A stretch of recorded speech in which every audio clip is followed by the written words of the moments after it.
आज की जो हमारी वीडियो है वो है सेपरेट एयर कंडीशन के वैक्यूम करने की, ठीक है ना। तो वैक्यूम के हमारे 3 तरीके होते हैं, 3 तरह का हम वैक्यूम करते हैं एयर कंडीशन के अंदर। एक हमारा होता है सेल्फ वैक्यूम। सेल्फ वैक्यूम होता है एसी के अपने कंप्रेसर के, सेल्फ होता है अपना। अपना मतलब एसी के अपने कंप्रेसर की मदद से ही वैक्यूम करना। तो उसके लिए हम डिस्चार्ज का जो फ्लेयर नट होता है इसको हम खोल लेते हैं। खोलने के बाद इसके आगे हम हाथ रख लेते हैं और जब हमारा कंप्रेसर चलेगा यहाँ से प्रेशर निकलता रहेगा। एलकियाँ हमारी दोनों फुल खुली हुई हैं, ठीक है ना, दोनों एलकियाँ फुल खुली हुई हैं। तो अब हमारा कंप्रेसर जब चलेगा तो साफ ज़ाहिर है इधर से प्रेशर डिस्चार्ज करेगा, सेक्शन से चेक करेगा। जब हम यहाँ पर अंगूठा लगाएंगे तो हमारे अंगूठे से लेकर पूरा इंडोर सेक्शन लाइन ये सारा प्रेशर कंप्रेसर सक कर लेगा और यहाँ से सारा डिस्चार्ज कर देगा।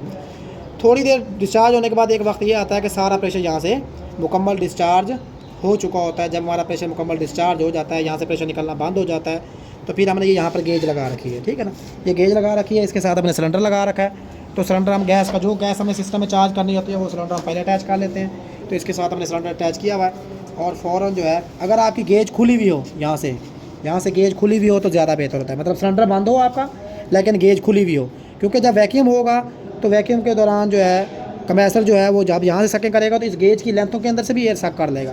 तो ये वाल यहाँ से बंद है हमारा, इधर से हमारा सिलेंडर का वाल यहाँ से बंद है, लेकिन ये हमारा कंप्रेसर जो एसी का कंप्रेसर चलेगा वो इस लेंथ से, इस गेज से, इस लेंथ से और पूरे इंडोर के पाइपों से, इंडोर से और आउटडोर के कंडेंसर से सारी एयर को खींचकर बाहर डिस्चार्ज कर देगा। एक वक्त आएगा यहाँ से प्रेशर निकलना बिल्कुल बंद हो जाएगा। जब प्रेशर निकलना बंद हो जाएगा तो फिर हम सिलेंडर खोलकर थोड़ी सी गैस देंगे, 100 तक प्रेशर जाने देंगे, मतलब एक दफ़ा 100 तक जाने देंगे।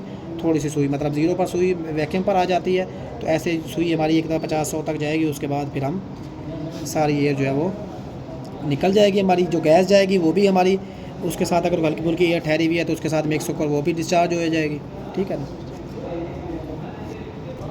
तो वो हमारी डिस्चार्ज हो जाएगी। जब हमारे यहाँ से गैस का प्रेशर थोड़ा सा कम रह जाएगा, देखेंगे थोड़ी थोड़ी गैस निकल रही है तो फटाफट हम फ्लेयर को इस तरह से जल्दी जल्दी यूँ मतलब यहाँ पर हाथ रखा हुआ होगा हमने, तो हाथ रखा हुआ होगा फ्लेयर के ऊपर। हम जैसे ही मतलब यहाँ पर लेके आएंगे और फ़ौरन हटाकर यहाँ पर ऐसे इस तरह से फ्लेयर नट हम टाइट करके इसको 17 की चाबी से जो है क्या करेंगे, टाइट कर देंगे, ठीक है ना। टाइट करने के बाद सिलेंडर को हमने पहले से ही अटैच किया हुआ है, सिलेंडर खोलकर गैस चार्ज करना शुरू कर देंगे। एक तरीका हमारा ये है, ये हमारा आउटडोर चल गया, ठीक है ना। आउटडोर चलने के बाद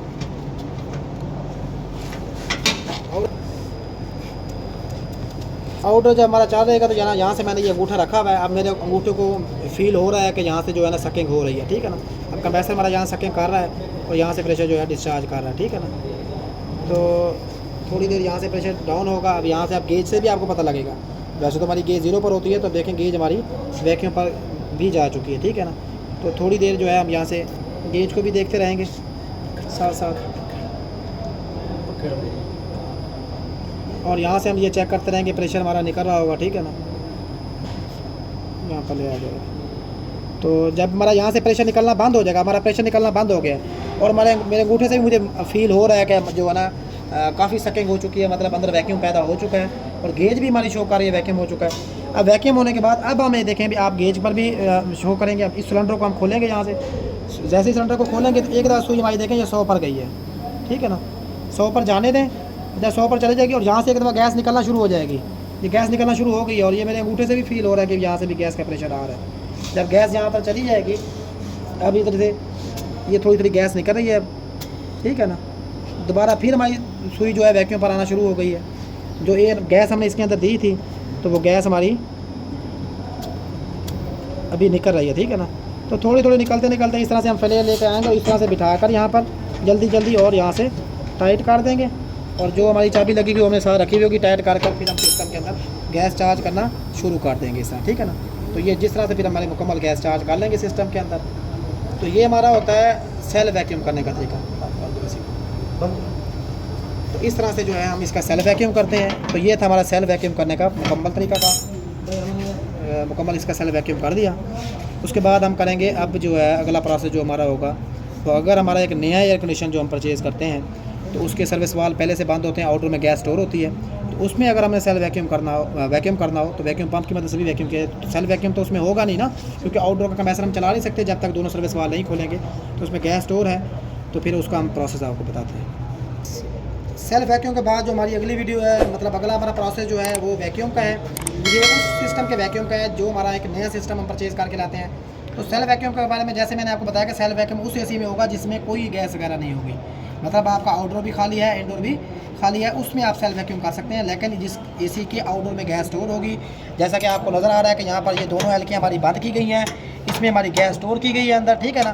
तो गैस स्टोर करने के बाद ये हमने गैस मतलब इसमें स्टोर है पहले की, नई एसी हमने इंस्टॉल किया है। इंडोर टू आउटडोर पाइपिंग करने के बाद, वायर लगाने के बाद हम इसका वैक्यूम करेंगे। तो इसका भी वैक्यूम किया जा सकता है, क्योंकि आपको पता है कि सर्विस वाल जो है जब हम इसको हम टाइट करते हैं, तो टाइट करने के बाद, फुल टाइट करने के बाद इसका अंदर वाला स्पिंडल जो है वो यहाँ पर जाकर इसकी सीट बैठ जाती है, तो कंप्रेसर वाली साइड का पाइप डिस्कनेक्ट हो जाता है। लेकिन ये चार्जिंग लाइन और सेक्शन लाइन दोनों का आपस में तल्लक बहाल होता है। तो इसलिए गेज लगाने से अब हमारी जो लेंथ है इसका तल्लक सेक्शन लाइन के साथ हो गया है। तो सेक्शन लाइन का तल्लक इंडोर और डिस्चार्ज लाइन तक है, तो डिस्चार्ज वाला वाल हमारा यहाँ पर बंद है, ठीक है ना। तो ये दोनों हमारी सर्विस वाल बंद है। तो अब हम इसका वैक्यूम करेंगे। तो अब जो है, अब हम जो है इसकी वैक्यूम पंप को ऑन करेंगे। ये हमारा वैक्यूम पंप है। गेज के बिल्कुल नीचे वाली लेंथ जो होती है हमेशा हम सिस्टम के साथ लगाते हैं, और साइड वाली जो लेंथ हमारी होती है वो वैक्यूम पंप, प्रेशर पंप या सिलेंडर के साथ लगाते हैं। इस टाइम वैक्यूम कर रहे हैं, तो वैक्यूम पंप के साथ हमने ये लेंथ को लगाया हुआ है। यहाँ से लगाने के बाद यहाँ से हम वैक्यूम पंप को ऑन कर देंगे, और ऑन करने के बाद यहाँ से गेज को खोल देंगे, ठीक है। गेज हमने खोल दिए। अब जो हमारा वैक्यूम होगा वो हमारा सिर्फ इन दो लाइनों का, मतलब indoor to outdoor pipe kit का, और सिर्फ इंडोर का होगा, क्योंकि आउटडोर की तो हमारी दोनों सर्विस वाल बंद है ना। तो बंद होने की वजह से मैंने पहले भी आप लोगों को बता चुका हूँ कि हमारी जो गेज के बिल्कुल नीचे चार्जिंग पोर्ट है, इसका तल्लक सेक्शन पोर्ट के साथ होता है। इसके लिए इसका ये यहाँ से तल्लक बहाल है, और इसको टाइट करने की वजह से इसका यहाँ से रास्ता बंद होगा कंप्रेसर वाली साइड का सिर्फ, ठीक है ना। बाकी इन दो रास्तों का तल्लक आपस में है, इसलिए थोड़ी देर में हमारा वैक्यूम मुकम्मल हो जाएगा। जैसे हमारा वैक्यूम मुकम्मल होगा तो गेज भी हमारी शो कर देगी वैक्यूम हो गया है, ठीक है ना। तो वैक्यूम पंप की मदद से वैक्यूम ज़्यादा 10 से 15 मिनट में हो जाता है। जब वैक्यूम हमारा मुकम्मल हो जाता है, तो वैक्यूम मुकम्मल करने के बाद, जब हमारा वैक्यूम मुकम्मल हो जाएगा, तो वैक्यूम करने के बाद सबसे पहले हम गेज को बंद करेंगे। यहाँ से ये हमारी गेज अब बंद हो गई, और यहाँ से गेज बंद करने के बाद अब हम यहाँ से वैक्यूम पंप पहले बंद करेंगे। उसके बाद हम यहाँ से लेंथ को जो है ना अलहदा करेंगे वैक्यूम पंप से, ठीक है ना। गेज हमने पहले बंद किया, ठीक है। अब हम सिस्टम की मुकम्मल गैस को खोल देंगे। ये हमने अब हमें पर्चा करने की ज़रूरत नहीं है, अब हम वैक्यूम कर चुके हैं लेंथों। अब दोनों लाइनें खोलने के बाद अब हम एसी को चलाने के बाद अपनी गेज खोल लेंगे, ठीक है ना। क्योंकि एसी के रनिंग हालत में गैस का प्रेशर कुछ और होता है और आप हालत में कुछ और होता है, तो गैस का ज़्यादा ज़ाया होती है, ठीक है। पहला तरीका हमने बताया सेल्फ वैक्यूम का। सेल्फ वैक्यूम में ये था कि जब हमारे सिस्टम में बिल्कुल गैस ना हो तो हम सेल्फ वैक्यूम भी कर सकते हैं, ठीक है ना। दूसरा प्रोसेस हमने बताया कि अगर आपके आउटडोर में गैस स्टोर है, नया एसी आपका है, उसमें आउटडोर में मुकम्मल गैस स्टोर हुई हुई है, और हमारी एलकियाँ दोनों जो हैं वो बंद हैं, उस सूरत में आप जो है गेज इसके साथ अटैच करके फिर भी वैक्यूम कर सकते हैं। और फिर वैक्यूम करने के बाद आप जब वैक्यूम मुकम्मल हो जाएगा, सबसे पहले आप गेज को बंद करेंगे। गेज को बंद करने के बाद फिर आप वैक्यूम पंप को बंद करेंगे, और उसके बाद जो है दोनों एलकियों को मुकम्मल खोलने के बाद पर्चिंग करने की ज़रूरत नहीं है, और उसके बाद आप मीटिंग चेक कर लेंगे इन दो जॉइंट्स की, ठीक है ना। अब हमारा जो अगला और आखिरी तरीकाकार वो ये है कि अगर आपके इंडोर आउटडोर में गैस नहीं है, जैसे इंडोर आउटडोर की कुछ चीज़ आप चेंज करते हैं, कंप्रेसर चेंज करते हैं, कोई टाँका लीक था वो वेल्ड करते हैं, वेल्डिंग करने के बाद फिर इंडोर टू आउटडोर आपने लगाना है, वापसी ज्वाइन कर लिया है इंडोर टू आउटडोर पाइप, और फिर हमारी ये दोनों एलकियाँ मुकम्मल खुली भी होंगी, क्योंकि गैस तो सिस्टम के अंदर है ही नहीं। तो दोनों खोलने के बाद फिर वैसे ही हम गेज लगाएंगे। गेज की बिल्कुल नीचे वाली लेंथ जो है हम सिस्टम के साथ लगाएंगे, और साइड वाली लेंथ जो है वो हम वैक्यूम पंप के साथ लगाएंगे। और वैक्यूम पंप के साथ लगाने के बाद यहाँ से हम वैक्यूम पंप को ऑन कर देंगे। और अब हमारा ये गेज देखेंगे, पहले गेज हमारी 0 पर थी, अब जैसे जैसे हमारा वैक्यूम होता जाएगा ये गेज 0 पर है, क्योंकि हमारे गेज बंद की हुई है। अब जैसे ही मैं गेज खोलूँगा, ये गेज मैंने खोली है तो वैक्यूम होना शुरू हो गया है। तो ऐसा ऐसा हमारा वैक्यूम मुकम्मल हो जाएगा, ठीक है ना।